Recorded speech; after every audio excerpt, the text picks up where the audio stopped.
صحیح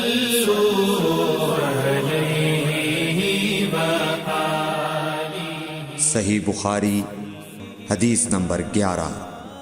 لوگوں نے پوچھا یا رسول اللہ کون سا اسلام افضل ہے؟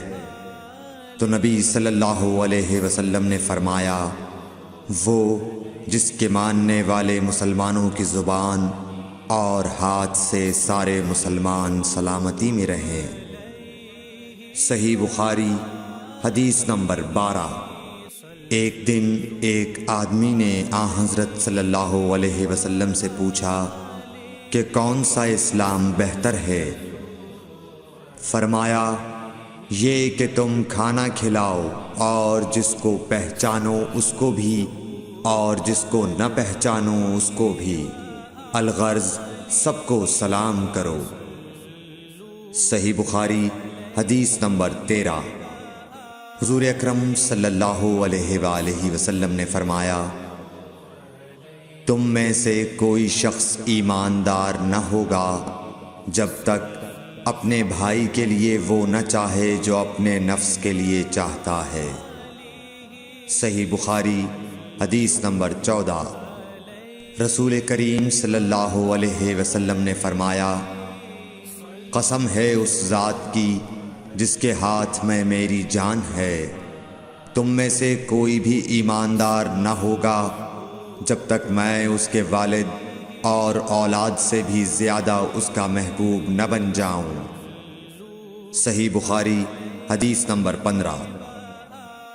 حضرت صلی اللہ علیہ وسلم نے فرمایا تم میں سے کوئی شخص ایماندار نہ ہوگا جب تک اس کے والد اور اس کی اولاد اور تمام لوگوں سے زیادہ اس کے دل میں میری محبت نہ ہو جائے۔ صحیح بخاری حدیث نمبر 16۔ نبی کریم صلی اللہ علیہ وآلہ وسلم نے فرمایا 3 خصلتیں ایسی ہیں کہ جس میں یہ پیدا ہو جائیں اس نے ایمان کی مٹھاس کو پا لیا۔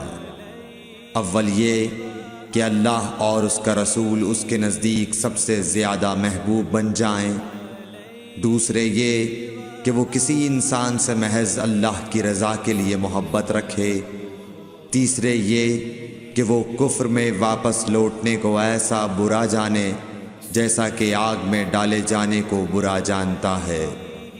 صحیح بخاری حدیث نمبر 17۔ حضور اکرم صلی اللہ علیہ وآلہ وسلم نے فرمایا انصار سے محبت رکھنا ایمان کی نشانی ہے اور انصار سے کینہ رکھنا نفاق کی نشانی ہے۔ صحیح بخاری حدیث نمبر 18۔ رسول اللہ صلی اللہ علیہ وسلم نے اس وقت جب آپ کے گرد صحابہ کی ایک جماعت بیٹھی ہوئی تھی فرمایا کہ مجھ سے بیعت کرو اس بات پر کہ اللہ کے ساتھ کسی کو شریک نہ کرو گے، چوری نہ کرو گے، زنا نہ کرو گے، اپنی اولاد کو قتل نہ کرو گے اور ناعمدن کسی پر کوئی ناحق بہتان باندھو گے اور کسی بھی اچھی بات میں اللہ کی نافرمانی نہ کرو گے۔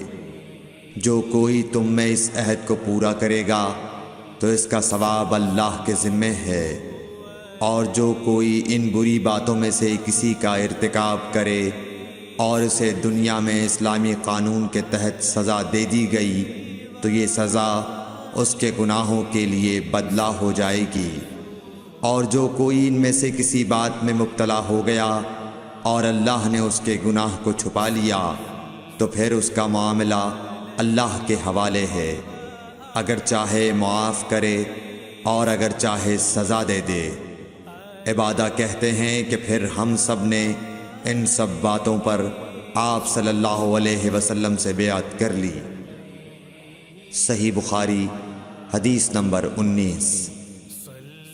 رسول اللہ صلی اللہ علیہ وسلم نے فرمایا وہ وقت قریب ہے جب مسلمان کا سب سے عمدہ مال اس کی بکریاں ہوں گی، جن کے پیچھے وہ پہاڑوں کی چوٹیوں اور برساتی وادیوں میں اپنے دین کو بچانے کے لیے بھاگ جائے گا۔ صحیح بخاری حدیث نمبر 20۔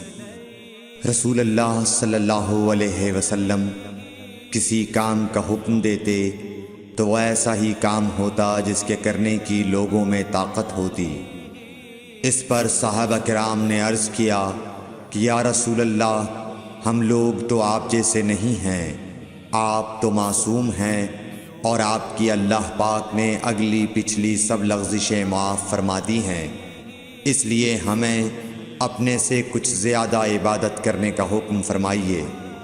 یہ سن کر آپ ناراض ہوئے، حتیٰ کہ خفگی آپ کے چہرہ مبارک سے ظاہر ہونے لگی۔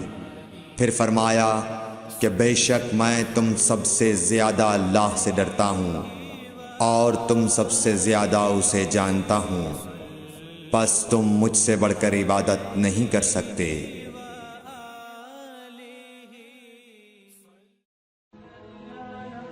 Thanks for watching. Don't forget to like, comment, share and subscribe to